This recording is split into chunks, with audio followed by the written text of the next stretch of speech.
Olson, Herisse, Aunjanue Ellis-Taylor, and director and co-writer RaMell Ross.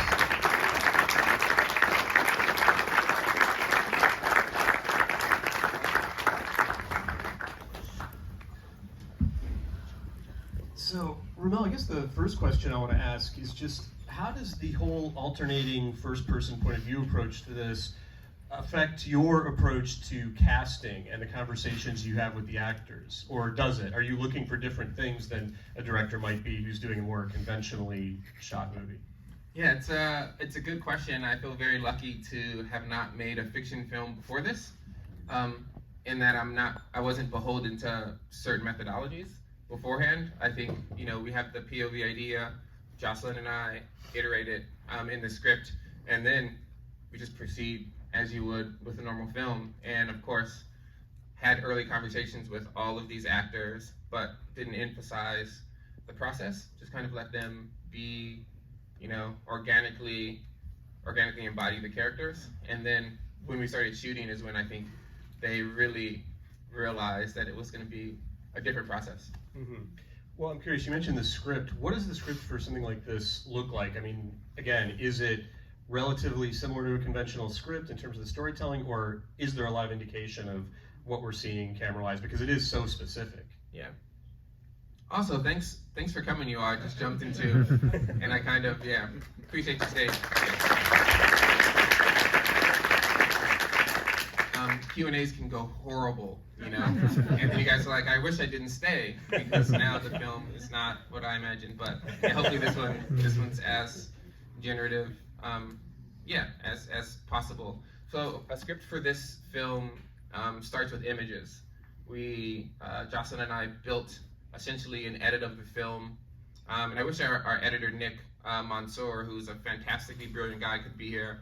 And can talk a bit about the editing process, but he's unfortunately sick, so he's not going to make it. But we built out a treatment and an edit that was images, Elwood holding the balloon, looking up, and camera movement.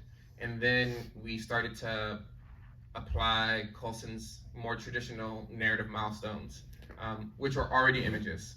And because it actually works quite well to consider the film a series of no coverage, we're not, jumping around unless we're jumping perspectives. Now, Aunjanue, I read an interview with you in the LA Times where you basically admitted to kind of stalking RaMell before you ever worked with him. Talk a little bit about how you first became aware of his work and what it meant to you, and why was it so important for you to collaborate with him? Also, thank you on my behalf for staying. It's late, and I appreciate y'all staying to talk to us, listen to us. I saw Hale County. Anybody see Hale County? Thank you. I saw it, and I just thought it was. I thought it was one of the most affecting things that I had seen in any medium, particularly something that attempts at least to be a presentation of what life is like in the rural South. I'm from Mississippi.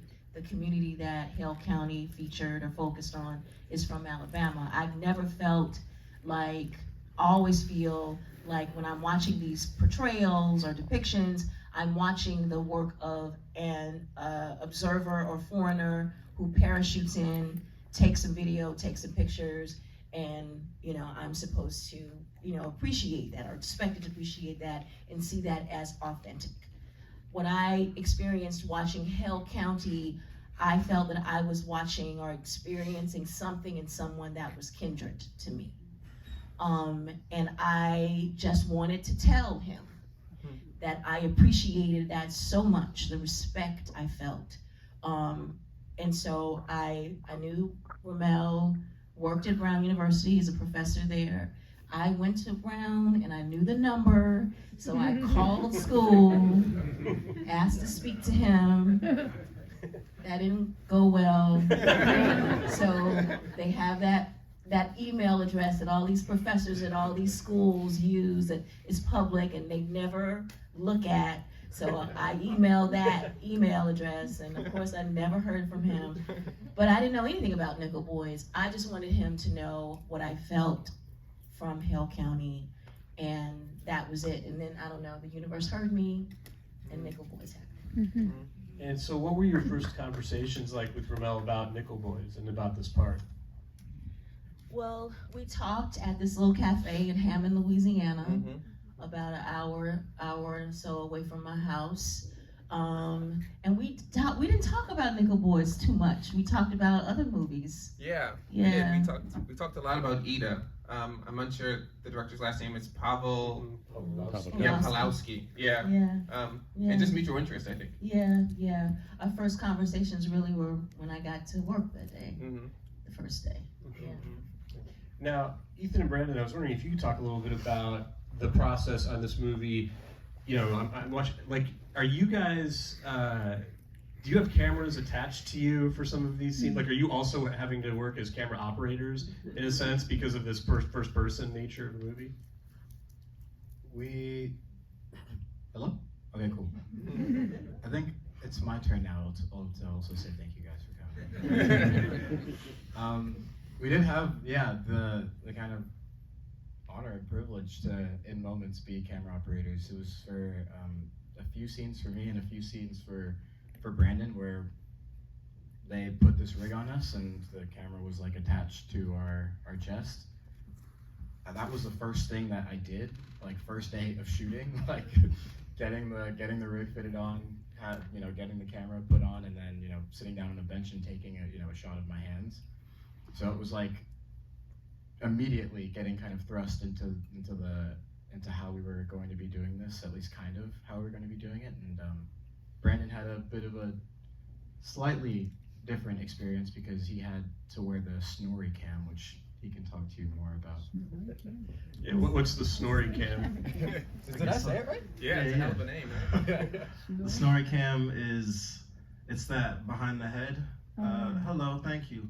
It's that behind the head shot that myself and David Diggs would wear. He wore constantly.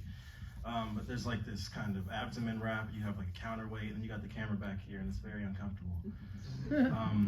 But it's amazing technology, and kind of fun to get to watch yourself on the screen. Like, yeah, I've never seen the back of my head before. I mean, in that way, it was crazy.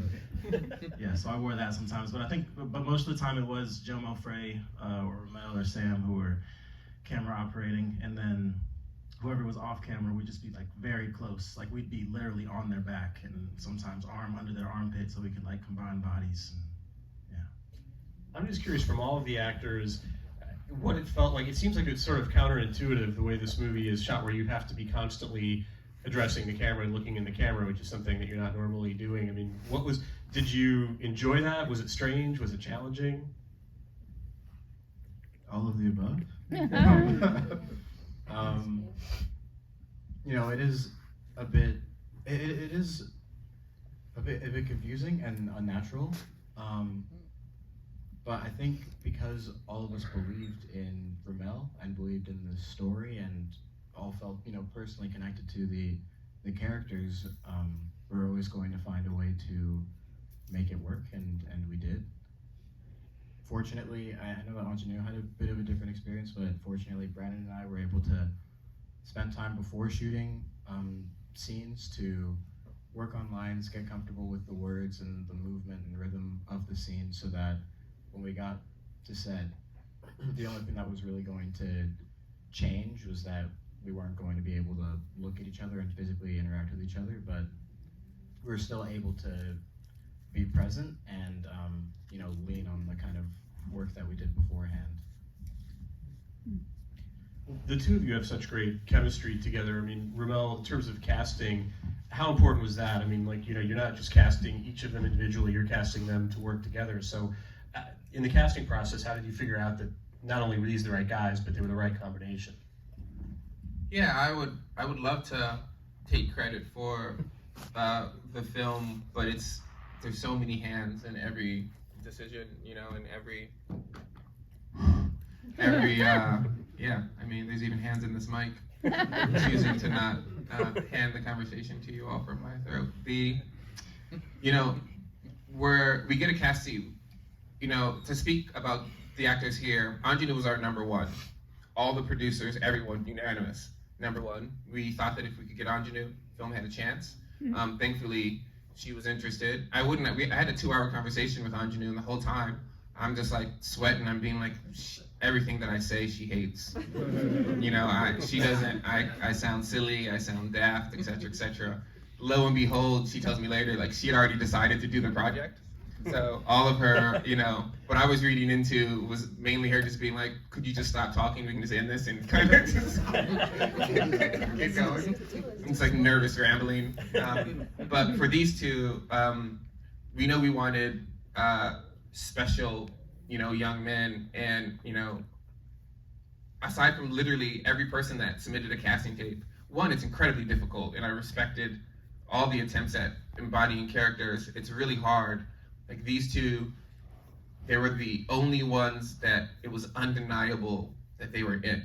And it's something Dee Dee Gardner said to me early on, was like, there was another kid before Ethan who was like 90% there. You're like, we can kind of work, but it was like, yeah, we even did a reading with, because we hadn't come across Ethan yet. Ethan was really late in the game.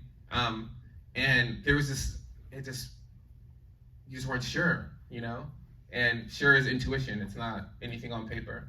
And then 3 weeks later, Ethan Herisse sends in a tape, and like immediately he just like looks up, and everyone's like, like literally, like everyone's like, wow, like there's something about this person. And then he starts reading, and then you're like, I don't know, is this he the one? And we all kind of agreed. We had already selected Brandon was the first. It was very, very, very, very soon. And then, sorry, I'm talking so long about this, but I'm kind of reliving it. When they got in the same room was officially when we knew we had the film, because they had a chemistry that we questioned. We assumed that they were friends because of how well they connected before they started reading. And they had just met each other right outside. And yeah, it was off to the races. Yeah. Now, Alex, you've worked with RaMell before, so how early do you come on board, and what are the first steps in terms of figuring out what the guiding principles are going to be for the score? Thank you also for me.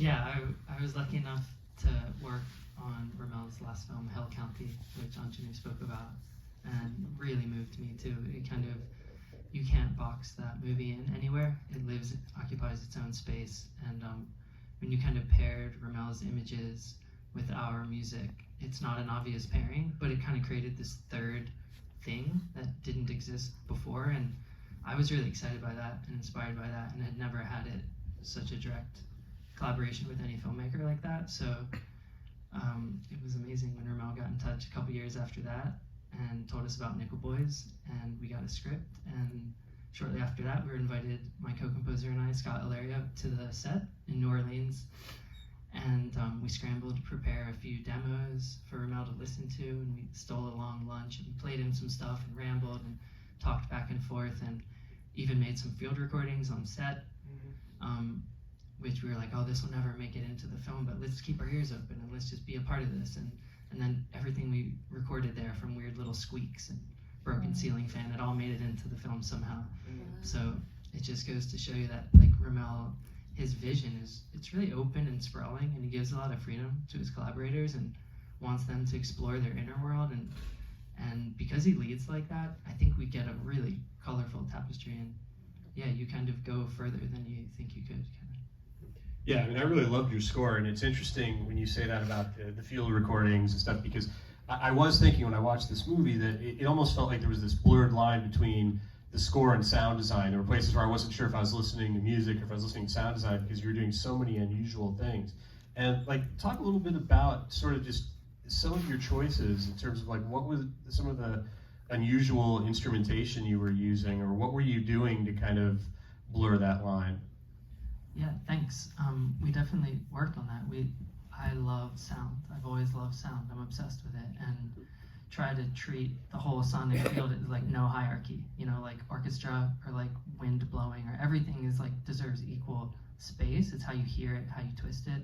So a lot of post-production, we didn't really use like synthesizers or really, everything was really human and tangible recordings of, wind or frogs or crosswalk bleeping and pianos and strings and voices and then just post-production, we just treated everything to hell and like got really experimental once it was recorded and in the computer. We just had a field day of like mangling it and trying to give it this kind of life and dubbed a lot of things to cassette and tape delays, and it was just really fun, pretty experimental to try to make music where the sound was equally as important as the notes.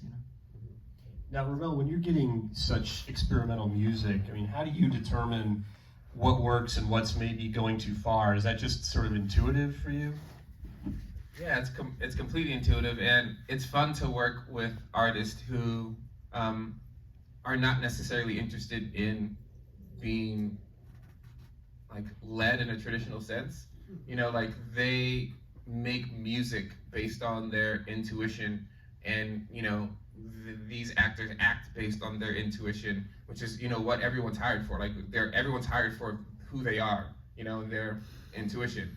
Jomo and I are making these images out of our intuition, and then you bring all these intuitions together, and then you have a sort of grander intuition. There's no sort of working to or coloring to numbers. To me, it's about the surprises. It's about taking what Alex and Scott imagined would be just an interesting 3 minutes of sound / music, who knows which one it is, and then applying it to a section of the film that could use some sort of accent or some sort of audio flourish, and then having our sound designers design sound to that and see the way that the real world, separate compartments of the real world create like a new compartment that has accidents. There's something beautiful about what you can't predict, and I think without that, wouldn't be interested in making films, I think. Obviously, again, the performances in the movie are fantastic, and I'm curious, what kind of environment do you try to create on set to facilitate the best work from everyone up here? E, would you like? I What was it like? Yeah, I wonder what it was like on set for you all, because this was the first set that I would even say I had the opportunity to sort of to curate the atmosphere of space, but I'm honestly more deferential. Our AD, this guy James Rock, who's a phenomenal first assistant director, was the person that was being like the lead vocal. This is how things move. Like I wanted to be receded, and like I don't like really telling people what to do in a very authoritative way. But so I wonder how it was like, what it was like for you all. Okay. Making this movie was one of the most joyful experiences of my life. Like, even though, RaMell says that he it wasn't about him being like authoritative or anything like that. It was just, you could feel that he was a true collaborator. Alex already spoke on it really beautifully, but in the same way that he experienced it, we experienced that on set as well. The cast did, and the crew did, and I think it just, he created an environment where we were all just allowed to be ourselves, and just I think it helps that we had a cast and crew filled with good people, like really everywhere that you looked. So yeah, that helps, even though this we explore some really heavy themes and some dark themes. Yeah. After cut was said, it wasn't too difficult to kind of get back into our own bodies and have normal conversations and just be ourselves again. And he also, I think, created a really open and friendly environment by like making time for people, making time for like Brandon and I.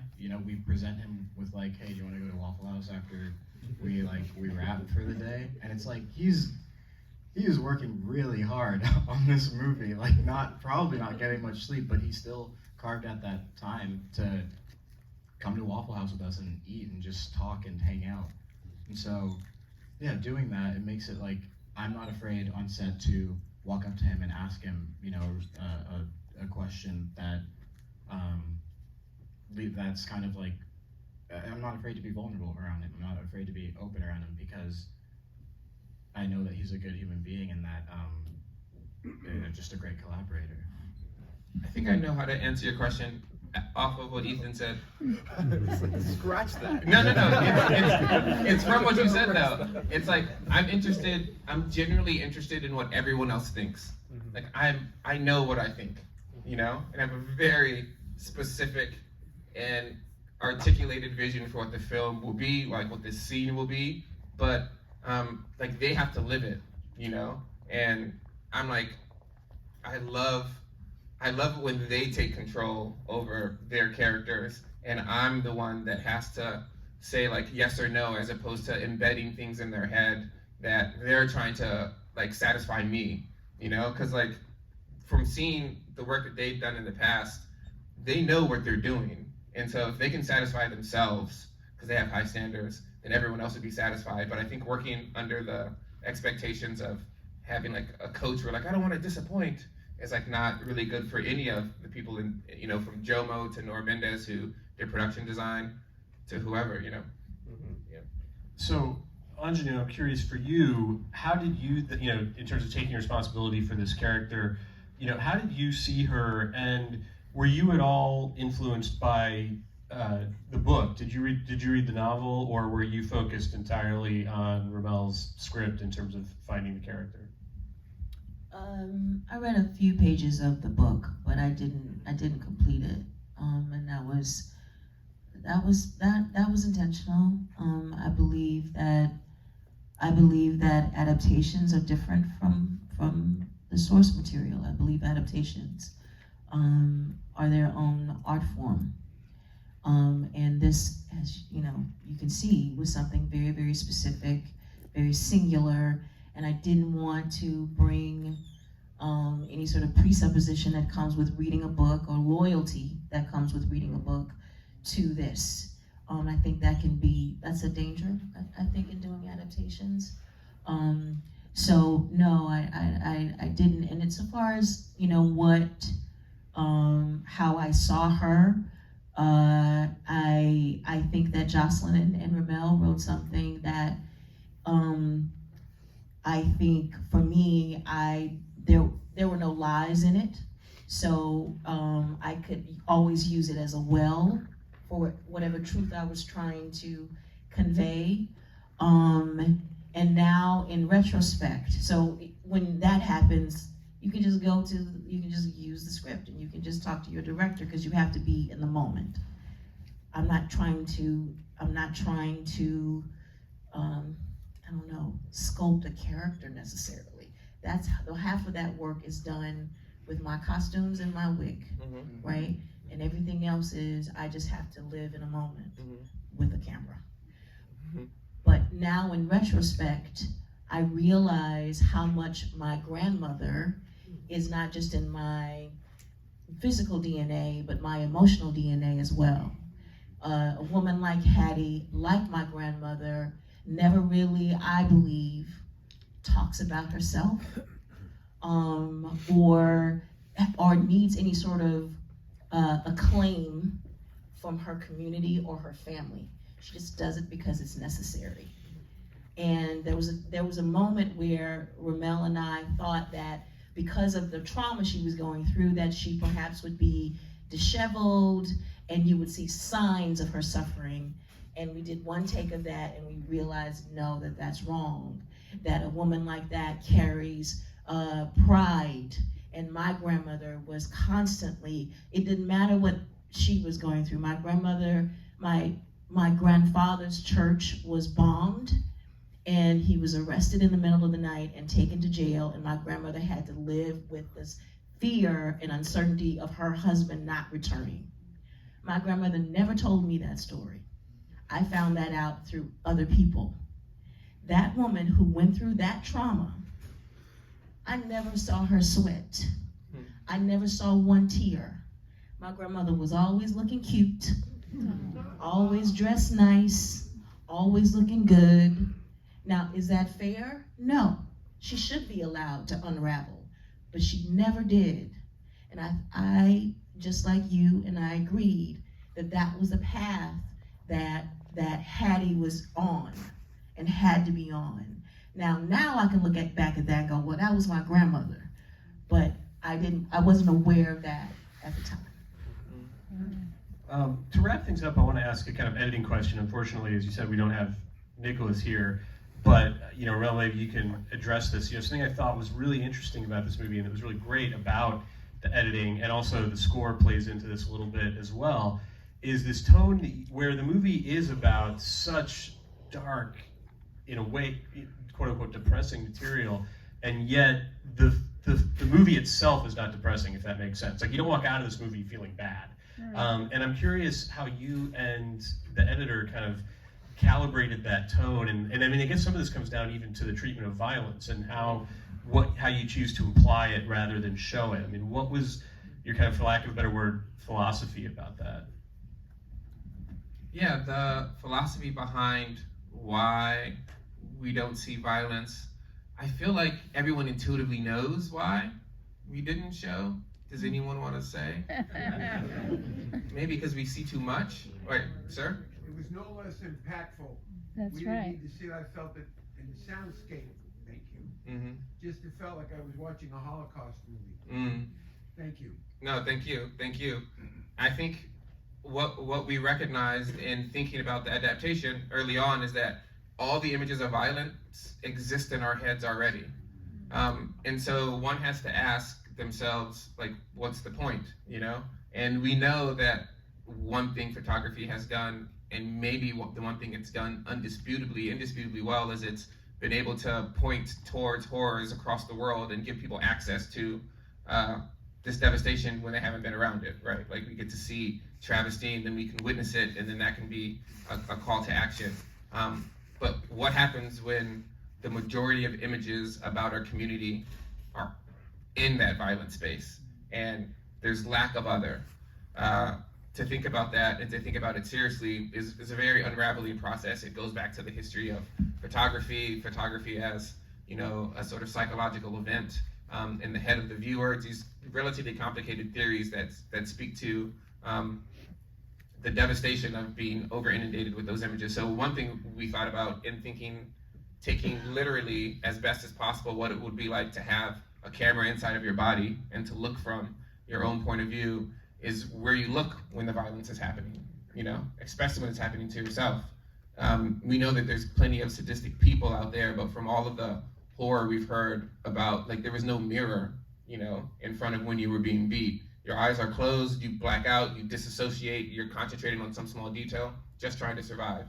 And with that, we wanted to honor perhaps what it would be like to be in the violence, as a boy that went to the Dozier school and unfortunately didn't make it out.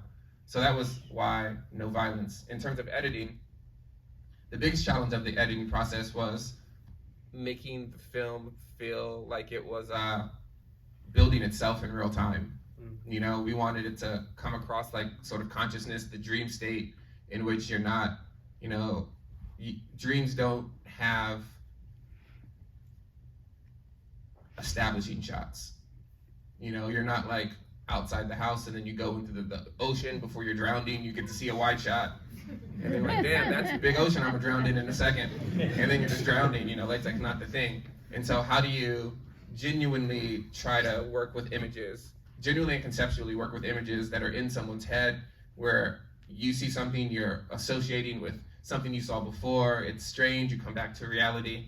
I'll say last, the one thing that is core to why there's such a superfluous amount of images in the film is because the Dozier School boys were treated like obviously they weren't human or they were nothing.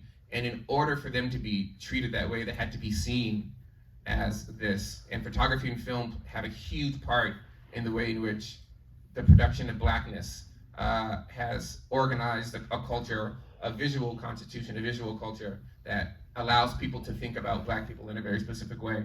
And so having images across the news and the Black Friendly Archive and Sidney Poitier in cinema, and having images from the government going into communities and having actors to try to display what it looks like to, you know, that moment when like Turner's scared and that boy's like looking at that dog. All of these modes and mediums within the medium of film and photography produce the visual landscape that allows us to treat those boys that way. So we wanted to kind of open the aperture of the narrative. Yeah, it's really an amazing movie. I mean, I think you guys just all did a fantastic job. It's really beautifully made and really powerful. And thanks so much for coming out and talking about it. I really appreciate it.